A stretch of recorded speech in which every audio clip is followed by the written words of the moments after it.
حضرت حذیفہ بن یمان، سب نے یہ حدیثیں سنی تھی رسول اللہ صلی اللہ علیہ وسلم کے زندگی میں، اور بعض روایات میں آتا ہے ان کے سامنے ایک تابعی آیا، اور بعض روایات میں آتا ہے ان کے سامنے ایک صحابی آیا۔ ایک شخص نے حذیفہ بن یمان کے سامنے نماز پڑھی، نماز کا سلام پھیر کے آیا، حذیفہ کو سلام کیا۔ حذیفہ نے کہا تو نے نماز نہیں پڑھی، تو نے نماز نہیں پڑھی۔ وہ تابعی یا صحابی تھے، انہوں نے کہا یہ آپ نے کتنا عجیب فتویٰ میرے پہ لگا دیا، میں نے نماز پڑھی ہے اور آپ کہہ رہے ہیں میں نے نماز نہیں پڑھی۔ کہا تو کتنی دیر سے ایسی نماز پڑھ رہا ہے؟ کہا 40 سال گزر چکے ہیں، یہی نماز پڑھتا ہوں۔ حذیفہ بن یمان نے کہا پھر میرا فتویٰ سن لے، یہ کسی مولوی کا فتویٰ نہیں ہے، صحابی رسول کا، رازدار پیغمبر کا فتویٰ ہے۔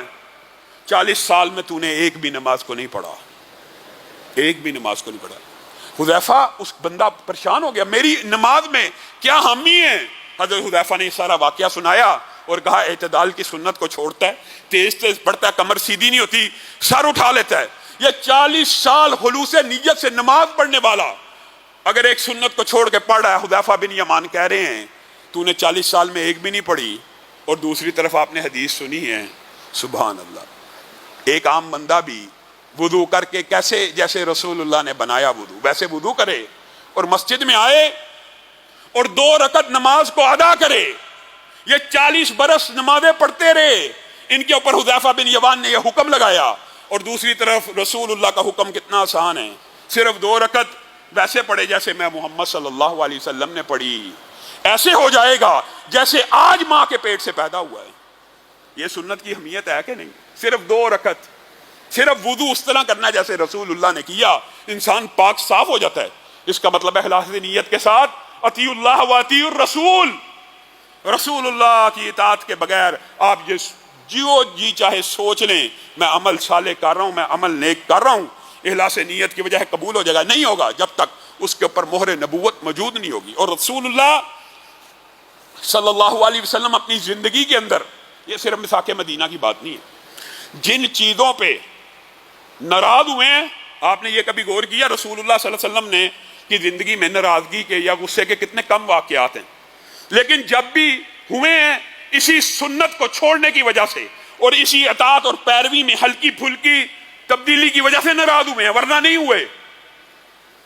حضرت عمر کتنے جلیل القدر ہیں جن کو محدث کہا گیا، محدث نہیں محدث، محدث کا مطلب یہ ہوتا ہے صاحب الہام۔ رسول اللہ صلی اللہ علیہ وسلم نے کہا سابقہ امتوں میں نبیوں کے بعد بھی کچھ لوگ ایسے ہوا کرتے ہیں جن کا ویژن اتنا کلیئر ہوتا تھا کہ جو بات کہتے تھے وہ ہو جاتی تھی۔ اگر میری امت میں کوئی ایسا ہے تو عمر ہیں، جو بات کہتے ہیں اللہ آیتیں بن کے نازل کروا دیتا ہے، آیتیں بنا کے نازل کر دیتا ہے۔ یہ عمر ایک مرتبہ تورات کا ایک صفحہ لے کے رسول اللہ صلی اللہ علیہ وسلم کی بارگاہ میں حاضر ہو گئے۔ حضرت ابو بکر اب دیکھ رہے ہیں کہ رسول اللہ صلی اللہ علیہ وسلم کے چہرے کا رنگ بدل رہا ہے۔ اللہ کے رسول، یہ تورات کا، یہ اللہ کی کتاب کا ایک ٹکڑا میں لے کے آیا ہوں، اس میں یہ لکھا یہ لکھا یہ لکھا، یہاں تک کہ رسول اللہ صلی اللہ علیہ وسلم کی پیشانی پوری کی پوری سلوٹوں سے بھر گئی، آپ کے چہرے پہ غصے کے آثار نظر آنے لگے۔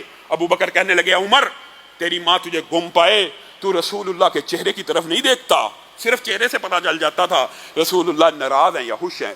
جیسے ہی عمر کی نظر رسول اللہ کے چہرے پر پڑی ڈر گئے، کہا معاذ اللہ، میں نے رسول اللہ کو پریشان کر دیا، میں نے رسول اللہ کو پریشان کر دیا۔ رسول اللہ صلی اللہ علیہ وسلم نے جواب میں کیا کہا؟ لو بدا لکم موسیٰ، اگر موسیٰ بھی آ جائیں، اگر موسیٰ بھی آ جائیں، فاتبعتموہ وترکتمونی لظللتم عن سواء السبیل، اور اگر تم ان کی پیروی کرنا شروع کر دو، اگر موسیٰ بھی آ جائیں اور تم ان کی پیروی کرنا شروع کر دو اور مجھے چھوڑ دو، تم سیدھے راستے سے بھٹک گئے ہو۔ لو کان حیا وادرک نبوتی لاتبعنی، اگر وہ موسیٰ زندہ بھی ہو، یہاں اس حدیث سے بھی دیکھیں اللہ کے رسول کے الفاظ کتنے جامع ہوتے ہیں، بہت سے مسئلے نکلتے ہیں۔ اگر موسیٰ زندہ بھی ہوں اور زندہ بھی ہوتے اور میری نبوت کو پا لیتے تو کوئی چارہ نہیں تھا، میری پیروی کے بغیر ان کی نبوت نہیں تھی چل سکتی۔ اب اس حدیث کے اندر رسول اللہ صلی اللہ علیہ وسلم بتائیے عمر کو کس چیز کا درس دے رہے ہیں؟ تورات لے کے آ رہے ہیں اور رسول اللہ صلی اللہ علیہ وسلم عام فہم الفاظ میں کیا کہہ رہے ہیں؟ اگر میرے ہوتے ہوئے